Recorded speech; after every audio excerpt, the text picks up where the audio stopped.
ఎదుటి వ్యక్తిని విలన్గా చూపించేందుకు, బద్నాం చేసేందుకు పన్నే కుట్ర లేదా ఆర్టిఫిషియల్ దాడుల్ని ఫాల్స్ ఫ్లాగ్ అటాక్స్ అంటారు. ఇప్పుడు తమ దేశంపై ఇజ్రాయెల్ గూఢచర్య సంస్థ మొస్సాద్ కూడా ఇలాంటి ఫాల్స్ ఫ్లాగ్ అటాక్స్నే చేస్తోందనేది ఇరాన్ ఆరోపణ. ఈ మధ్యే Türkiye, Saudi, Diego Garcia island ప్రాంతాలపై మిసైళ్లు, డ్రోన్ల దాడులు జరిగాయి. అటువైపు నుంచి కూడా ఇరాన్పై అదే రేంజ్లో అటాక్స్ జరిగాయి. సాటి గల్ఫ్ కంట్రీస్పై ఇరానే ఇలా అతి దారుణంగా దాడులు చేస్తోందని ఇజ్రాయెల్ అంటోంది. కాదు, ఇరాన్లో రహస్య స్థావరాల్ని ఏర్పరచుకుని ఇజ్రాయెల్ స్పై ఏజెన్సీ మొస్సాదే ఈ దాడులు చేయించిందని ఐఆర్జీసీ బల్లగుద్ది మరీ చెబుతోంది. ఇరాన్ను మిత్రదేశాలతో పాటు ప్రపంచం కూడా చేదరించుకునే చేసేలాగా కుట్రలో భాగంగానే మొస్సాద్ ఈ ప్లాన్ వేసిందా? అసలేం జరిగింది? ఇరాన్లో ఇజ్రాయెల్ మిలిటరీ బేస్ పక్క దేశాలపై ఇరాన్ పేరుతో false flag attack. Turkiye, Saudi, Diego attacks ఏం చెబుతున్నాయి? ఇదంతా ఇజ్రాయెల్ గూఢచర్య సంస్థ మొసాద్ కుట్రేనా? ఇజ్రాయెల్ గూఢచర్య సంస్థ మొసాద్ గూడు పుటాని చేస్తోందని ఇరాన్ ఆరోపిస్తోంది. ఇరాన్లోని కొన్ని చోట్ల ఇజ్రాయెల్ మిలిటరీ బేస్లను ఏర్పాటు చేసుకుందని, అలాగే ఇతర గల్ఫ్ దేశాల్లోనూ మొసాద్ రహస్య స్థావరాలను ఏర్పాటు చేసుకుందని ఇరాన్ సంచలన ఆరోపణలు చేస్తోంది. బయట దేశాల నుంచి తమ దేశంలోకి, తమ దేశంలోనే ఉంటూ ఇరుగు పొరుగు దేశాలపైకి దాడులు చేస్తూ ఇజ్రాయెల్ గూఢాచారి సంస్థ మొసాద్ కుట్ర రాజకీయాలకు తెరతీస్తోందనేది ఇరాన్ చేస్తున్న ఫాల్స్ ఫ్లాగ్ ఆరోపణలు. రాజధాని టెహ్రాన్ దగ్గర ఇతర నగరాల్లోనూ ఇజ్రాయెల్ గూఢచర్య సంస్థ మొసాద్ రహస్య స్థావరాలున్నాయని ఇరాన్ బలంగా అనుమానిస్తోంది. ఈ సీక్రెట్ వేర్ హౌజ్ల దగ్గరే డ్రోన్లు, నిఘా పరికరాలను మొసాద్ ఉంచిందని, తమ మిత్ర దేశాలపై దాడులకు తెగబడి అవి తామే చేసినట్లుగా గూడు పుటాని చేస్తోందనేది ఇరాన్ ఇంటెలిజెన్స్ చేస్తోన్న ఆరోపణలు. గతంలో ఇరాన్ అణుపత్రాలను ఇక్కడి నుంచే మొసాద్ దొంగిలించి ఇజ్రాయెల్కు పంపింది. ఇప్పుడు కూడా ఇరాన్ లోపల ఉన్న ప్రభుత్వ వ్యతిరేక శక్తుల సాయంతో మొసాద్ ఇక్కడ ఆపరేషన్స్ చేయిస్తోందన్న ప్రచారం జోరుగా సాగుతోంది. అంతేకాదు, ఇరాన్ తనపై జరిగిన దాడులకు సౌదీ, తుర్కియేలను బాధ్యుల్ని చేస్తోంది. ఇజ్రాయెల్ యుద్ధ విమానాలను సౌదీ తన ఎయిర్ స్పేస్ నుంచి వెళ్లేందుకు అనుమతించిందని, ఇదంతా ఇస్లామిక్ దేశాల మధ్య చిచ్చు పెట్టే ఫాల్స్ ఫ్లాగ్ వ్యూహం కావచ్చని ఇరాన్ వాదిస్తోంది. నాటో సభ్య దేశంగా తుర్కియే ఉంది. ఇక్కడ అమెరికా బేస్ల నుంచి ఇజ్రాయెల్కు ఇరాన్ సమాచారం వెళ్తోందని అనుమానిస్తోంది. అమెరికన్ ఇంటెలిజెన్స్ సంస్థ సిఐఏకు ఎంత చరిత్ర ఉందో ఇజ్రాయెల్ ఇంటెలిజెన్స్ సంస్థ మొసాద్ కూడా అటువంటి చరిత్రే ఉంది. ఇతర దేశాల్లో జొరబడి కుతాంతరాలు చేయటం, ఇతర దేశాల అంతర్గత ఘర్షణలు లేపటం, ప్రభుత్వాలు మార్చేందుకు ప్రయత్నం చేయటం, ఇటువంటివన్నీ కూడా మొసాద్ అటు పాలస్తీన్లో చేస్తుంది దీర్ఘకాలికంగా, ఇటు గల్ఫ్ దేశాల్లో చేస్తుంది, ఇన్క్లూడింగ్ లెబనాన్, ఇరాన్లో కూడా ఇంకెక్కువ చేస్తూ ఉంది. డియాగో గార్సియా మీద ప్రయోగిస్తే సుమారు 3800 కిలోమీటర్ల మీద ప్రయోగించే రేంజ్ ఉన్నటువంటి మిజైలు ఇరాన్ దగ్గర లేదనేది టెక్నికల్గా ఒక అంచనా ఉంది. కాబట్టి ఇజ్రాయెలే సంస్థ మొసాద్ జొరబడి ఈ పని చేసిందా అనేది ఇవాళ తీవ్రమైనటువంటి చర్చనీయాంశమైంది. ఇటు హిందూ మహాసముద్రంలోని డియాగో గార్సియా నుంచి అమెరికా బాంబర్లు బయలుదేరి ఇరాన్ లక్ష్యాలను దెబ్బతీశాయి. కానీ దీన్ని తామే చేశామని ఇజ్రాయెల్ ప్రపంచాన్ని నమ్మిస్తోంది అన్నది ఇరాన్ వాదన. దీన్నే ఫాల్స్ ఫ్లాగ్ క్లెయిమ్ అంటున్నారు.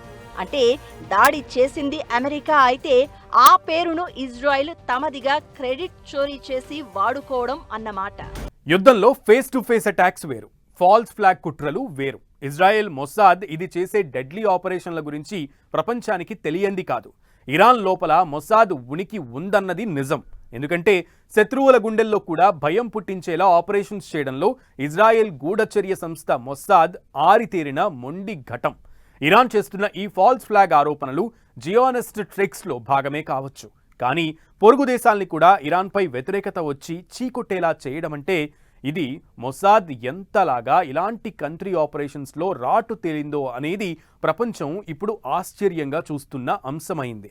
అత్యంత ప్రమాదకర, శక్తివంతమైన నిఘా వ్యవస్థ మొసాద్. శత్రువు ఎక్కడున్నా వెంటాడి మట్టుబెట్టే మొసాద్. ఇప్పుడు ఇరాన్ పైన మొసాద్ డెడ్లీ కంట్రీ ట్రిక్స్ మిత్ర దేశాలన్నీ చీకొట్టి ఇరాన్ని ఒంటరిని చేస్తాయా? ఇజ్రాయిల్ గూఢాచారి సంస్థ మొసాద్ ప్రపంచంలోనే అత్యంత ప్రమాదకరమైంది, అంతే శక్తివంతమైంది కూడా.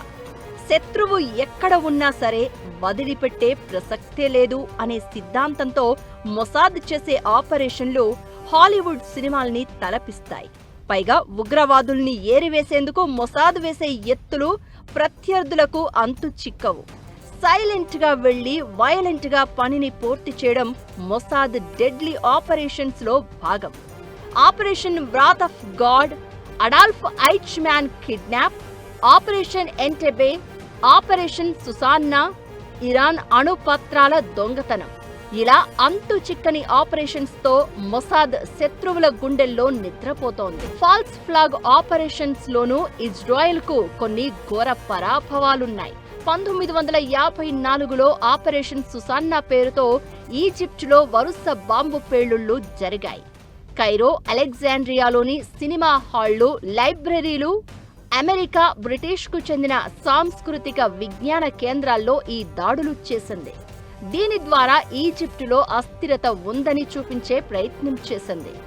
ఇజ్రాయిల్ లక్ష్యం ఏంటంటే ఈజిప్టు నుంచి బ్రిటిష్ సైన్యం వెళ్లిపోకూడదు, బ్రిటిష్ సైన్యం అక్కడే ఉంటేనే తమకు రక్షణ అని ఇజ్రాయిల్ భావించింది. కానీ అది ఫలించలేదు. ఈ ఆపరేషన్ ఫెయిల్ కావడంతో ప్రపంచవ్యాప్తంగా ఇజ్రాయిల్ ప్రతిష్ట దెబ్బతింది. ఇజ్రాయెల్ అయినటువంటి మొసాదు చాలా క్రిమినల్ రికార్డు ఉన్నటువంటి సంస్థ. కాబట్టి ఇరాన్లో రేపు రానున్న కాలంలో ఇరాన్ వర్సెస్ ఇజ్రాయెల్ యుద్ధం జరిగినప్పటికీ లెబనాన్లో జొరబడి, లెబనాన్ ద్వారా ఇరాన్లో జొరబడి అంతర్గత కలహాలు సృష్టించడానికి, అంతర్గతంగా ఘర్షణలు సృష్టించడానికి మొసాద్ ప్రయత్నిస్తుంది అన్నటువంటి అంచనా అందరికీ ఉంది. ఇజ్రాయెల్ ఎప్పటి నుంచో తనకు వడని దేశాల్లో మొసాద్ ద్వారా ఇటువంటి ప్రయత్నాలు గతంలో కొనసాగించింది, ఇప్పుడు కూడా కొనసాగిస్తుంది. ఇరాన్లో పర్టికులర్గా ఇరాన్ లెబనాన్ని అంతర్గత ఘర్షణలు తిరుగుబాట్లు లేవదీసి అక్కడ ఉన్నటువంటి ప్రభుత్వాలను కూలదేసి తమ చేతుల్లోకి తీసుకోవాలనేది అమెరికా ఇజ్రాయెల్ యొక్క అవగాహన. కాబట్టి దానికోసం ఈ విధమైనటువంటి ప్రయత్నం చేస్తుండడంలో సందేహం లేదు. ఇప్పుడు కూడా ఇరాన్లో ఉంటూనే తోటి దేశాలపైకి దాడులు చేయడం, పొరుగు దేశాల నుంచి ఇరాన్ పైకి అటాక్స్ చేయడం లాంటి false flag operation tricks play చేస్తోందన్నది ఐఆర్జీసీ వాదన. అప్పుడు టెహ్రాన్ను అన్ని దేశాలు ఒంటరిని చేస్తాయని, శత్రువు ఒంటరిగా ఉన్నప్పుడు జయించడం చాలా సులభమని మొసాద్ భావిస్తున్నట్లు తెలుస్తోంది. ఇలా ఇజ్రాయిల్ మొసాద్ యుద్ధంలో ఎలాగైనా తన డామినేషన్ చూపించాలనే ప్రయత్నం చేస్తున్నట్లు ఇరాన్ ఆరోపిస్తోంది. కానీ దాడులు ఎవరు చేసినా నష్టపోతోంది మాత్రం గల్ఫ్ దేశాలే. దీని ద్వారా అటు ఇజ్రాయిల్, ఇటు అమెరికా ఏ దేశానికి ఆవగింజంత నష్టం కూడా ఉండదన్నది వాస్తవం. మరి ఇరాన్ మొసాద్ నుంచి ఇక ముందు కూడా ఎదురయ్యే భయంకరమైన సవాళ్లను ఎలా అధిగమిస్తుంది?